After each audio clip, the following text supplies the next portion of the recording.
Selamat malam para pemirsa, ketemu lagi di Hot Room dengan saya, Hotman Paris. Para pekerja, para buruh sedang bergembira.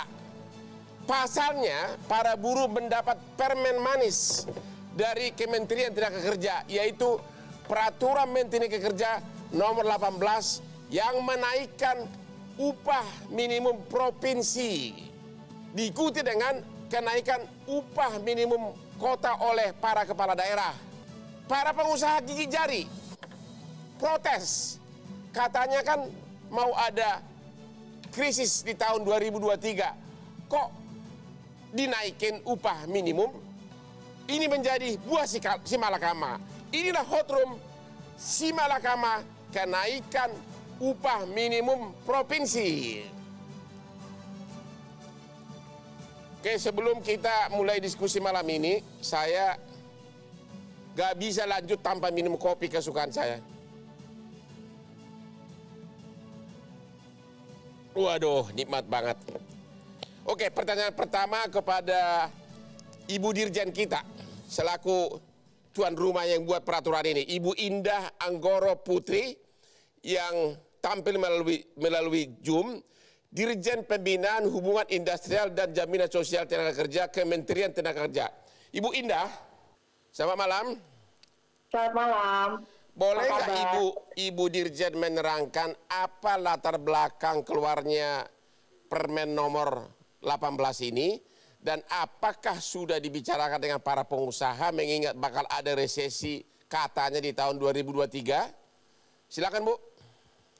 Ya, jadi Permenaker nomor 18 tahun 2022 tentang upah minimum tahun 2023 dikeluarkan oleh pemerintah, dalam hal ini Kementerian Ketenagakerjaan, adalah dengan pertimbangan dua hal pokok. Yang pertama, kita ketahui bahwa dampak dari pandemi COVID-19 sejak tahun 2020 ya, sampai sekarang memang alhamdulillah sudah berangsur-angsur pulih, namun demikian dampaknya masih kita rasakan. Dan ini berpengaruh pada struktur ekonomi nasional kita.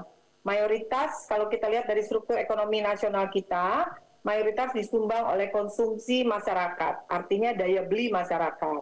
Sehingga kalau ekonomi nasional kita ingin terus tumbuh atau berputar secara baik dan sehat, maka upaya utama yang harus kita dahulukan adalah menjaga daya beli masyarakat. Nah, daya beli masyarakat ini tentunya adalah daya beli para pekerja atau buruh, menjadi sangat penting dalam kondisi seperti ini. Nah, daya beli menjadi fokus kami menerbitkan Permenaker 18 tahun 2022 agar daya beli ini berkontribusi pada pertumbuhan ekonomi nasional ke depannya. Dan yang kedua, alasan pokoknya adalah karena Permenaker 18 tahun 2022 ini terbit dari aspirasi banyak pihak yang kami dengarkan, kami catat dan kami mengevaluasi bahwa ternyata formula upah minimum yang ada dalam PP 36 tahun 2021 sudah tidak dapat diterima lagi oleh segenap masyarakat, segenap ekosistem ketenagakerjaan lah, katakan begitu. Jadi kami betul-betul mencatat apa yang diinginkan oleh banyak pihak. Demikian, Pak. Jadi Kemenaker hanya mendengarkan apa yang diinginkan oleh para pekerja, bagaimana dengan keinginan para pengusaha? Tidak juga, kami tidak hanya mendengarkan para pekerja. Sebenarnya dari berbagai serap aspirasi yang kami lakukan, tidak hanya dilaksanakan oleh Kemenaker saja, tapi juga dilaksanakan serap aspirasi oleh dan juga sosialisasi oleh Satgas Percepatan Sosialisasi UCK di bawah pimpinan Wamenkyu, juga serap aspirasi dan sosialisasi UCK di bawah pimpinan Polri yang dilaksanakan oleh Polda-Polda di setiap daerah, di mana Kemenaker juga ikut lewat 3 jalur sosialisasi dan serap aspirasi. Undang-Undang Cipta Kerja tercatat dalam catatan besar kami, memang PP 36 2021 sudah tidak diterima oleh banyak pihak, tidak hanya serikat pekerja, apakah tapi oleh Kemenaker sudah mengajak berunding asosiasi pengusaha APindo? Tidak secara eksplisit oleh APindo, tapi kami tidak sama sekali. Oh, sudah Pak, sudah Pak Hotman. Kami sudah bicara dengan perwakilan pengusaha, Pak, sudah. Oke, kalau begitu kita lihat dulu grafis berikut ini untuk melihat kenaikan dari upah minimum provinsi. Ya, saya tertarik. Sumatera Barat saya kira yang paling tinggi, 9,15% naik. Oke, Bali, tempat saya suka berdansa, 7,8%. Ya, hampir semua naik nih. Semua naik ya. Kemudian DKI Jakarta nih, waduh 5,6% ya. Dari 4,6 juta upah minimum menjadi 4,9 juta ya. Ini kenaikan dari upah minimum provinsi. Sekarang kita akan lihat dulu diikuti dengan tindakan para kepala daerah. Bekasi adalah superstar. 5,1 juta lebih upah minimum kota di Bekasi. Kalau saya jadi pekerja saya akan pindah ke Bekasi. Kemudian ya, Tasikmalaya 2,4, Tangerang, Bandung 4,4 jutaan. Wah, satu lagi yang superstar adalah Karawang 5,1 juta, hampir 5,2 juta Karawang. Karawang dan Bekasi mengalahkan ibu kota dalam hal upah minimum pekerja. Jadi saya himbau kepada pekerja, udah pindah aja ke Karawang dan Bekasi. Pak Darwoto, ini dari Apindo. Ini gimana? Kuat nggak pengusaha menanggung beban ini? Ya, sebenarnya dengan keluarnya Permen 18 ini bagi kalangan pengusaha sih berat sekali. Ya. Karena apa? Tadi Bu Dirjen mungkin lupa bahwa PP 36 itu untuk mengurangi disparitas antar daerah. Tadi kan Bang Homar lihat sendiri kan, ketimpangan antar daerah. Ini baru provinsi loh Bang. Benar. Kalau kabupaten itu ada satu wilayah, kabupaten sama kota itu bedanya 1 juta. Benar. Ya, kita kembalikan ke filosofi upah minimum saja. Upah minimum kan safety net. Ya. Nah, tetapi kalau karena pemerintah menetapkan Permen 18 ini tanpa mempertimbangkan tadi bahwa disparitas upah antar daerah, upah minimum antar daerah ini tidak diperhatikan gitu. Jadi menurut Bapak ini benar-benar secara analisa ekonomi tidak berdasar atau tidak? Agak mendadak sekali. Mendadak? Karena permen ini keluar tanggal 17 November. Ya. Nah, sementara sesuai dengan PP 36, penetapan upah minimum itu, provinsi itu kan harusnya tanggal 21. Nah, sekarang jadi ada dua peraturan nih. PP-nya belum dicabut. Iya. Peraturan menterinya udah keluar. Betul. Dua peraturan yang isinya bertentangan. Bertentangan. Jadi pengusaha ikutin yang mana? Pengusaha mengikuti dengan PP 36.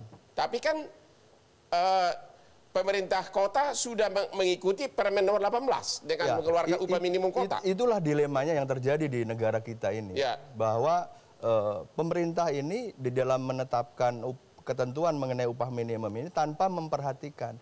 Kalau tadi Bu Dirjen bilang pengusaha diajak bicara, faktanya pembicaraan itu ya mungkin hanya by telepon atau. Jadi Apindo secara resmi tidak pernah diajak oleh Kemenaker untuk bicara. Iya, betul. Jadi apa sikap Apindo? Apalagi, menolak atau tidak ini? Menolak. Apalagi Apindo juga ada di lembaga kerjasama tripartit, Bang. Artinya lembaga tripartit ini kan terdiri dari pengusaha, ada buruh, ada pemerintah. Ya. Nah, seharusnya ini kan dibahas secara intens di dalam lembaga ini. Tapi kan kalau pengusaha menolak nanti buruhnya demo. Ya, itulah dilemanya. Ya. Dilemanya ya demo pasti ada. Orang tidak ada Permen 18, sekarang aja masih ada Permen 18, masih ada demo. Oke, Bu Irma, di sini ada dua peraturan yang tumpang tindih. Satu peraturan pemerintah, satu lagi peraturan Menteri Tenaga Kerja. Yang peraturan pemerintah lebih kecil upah minimum provinsi, di peraturan Menteri malah dinaikkan. Mana yang berlaku? Saya kira peraturan yang menguntungkan rakyat. Hah? Ya dong, yang menguntungkan ini anggota DPR buruh. wakil rakyat. Yang menguntungkan buruh. Jadi menurut Ibu yang berlaku peraturan Menteri nomor 18? Betul. Karena selama ini Apindo mana pernah setuju dengan kenaikan upah buruh, nggak pernah setuju. Oh, jadi begitu. Kalaupun sekarang nggak setuju wajar-wajar saja. Oh. Saya kira seperti itu, Bang. Begitu. Masalahnya begini, sebenarnya terkait kenaikan upah buruh hari ini yang di bawah 10%, saya kira itu sudah hal yang sangat baik yang harus kita dukung. Ya. Pemerintah juga kan sudah memberikan stimulus kepada pengusaha atau perusahaan, ya. Ada pembebasan memberikan insentif berupa pembebasan pajak penghasilan bagi 21 sektor manufaktur, kemudian juga ada relaksasi pembayaran iuran BPJS dan pemberian keringanan pembayaran kredit misalnya seperti itu. Itu kan stimulus yang juga sudah diberikan pemerintah kepada pengusaha. Jadi menurut Ibu Apindo ini kebangetan gitu? Maunya untung doang gitu. Ya harus gini lah ya, Ya. Apindo sekali-sekali coba dong dalam situasi ekonomi yang seperti ini berbesar hatilah gitu ya. Tapi kan, untung loh Bang, tapi nggak kan di atas pengusaha 10, juga bermasalah nggak di atas 10% loh. Nah, itu dia masih untung, nggak di atas 10%. Dan ekonomi Indonesia alhamdulillah ini kalau kita lihat dari kacamata dunia, Indonesia ini paling bagus loh. Pertumbuhan Kalau ekonomi benar kita resesi tahun bagus. 2023 dan ancaman PHK, bagaimana? Kalau resesi tahun 2023 tentunya saya pernah Bang ya memfasilitasi kawan-kawan yang demo ya karena perusahaan tidak bisa membayar UMR, saya bisa fasilitasi. Ya. Saya bilang produksi perusahaan menurun sampai di bawah 50%, 40% saat itu sehingga perusahaan tidak bisa membayar UMR. Ya. Daripada kalian di PHK, gimana solusinya? Saya dudukin dua-duanya. Akhirnya dapat satu kesepakatan. Selama perusahaan itu belum berproduksi 80% ke atas, maka perusahaan Jadi, boleh di bawah penyelesaian UMR. case by case begitu. Ya harusnya perusahaan itu bisa seperti itu gitu. Oke. Nggak semuanya harus Kita dengan istirahat dulu, nanti ketemu lagi setelah yang berikut ini.